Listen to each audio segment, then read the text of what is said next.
Director Sasi இயக்கத்துல பிச்சைக்காரன் படத்துல நடிச்சாரு விஜய் ஆண்டனி. 100 சாமி டைட்டிலோட படத்தை இயக்குகிறார் அப்படின்ற செய்தி வந்திருக்கு.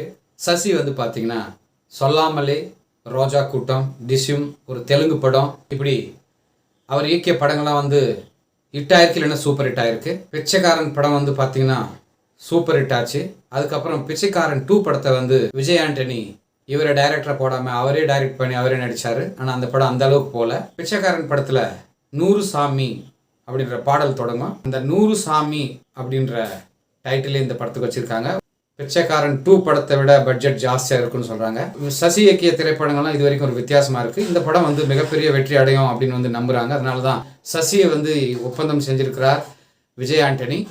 விஜய் ஆண்டனிக்கு இப்போ ஒரு ஹிட் படம் தேவைன்ற நிலையில விஜய் ஆண்டனி இருக்கிறார். இதுக்கு முன்னாடி வந்த படங்கள்லாம் பல படங்கள் தோல்வி படமா அமைஞ்சிருக்கு விஜய் ஆண்டனிக்கு.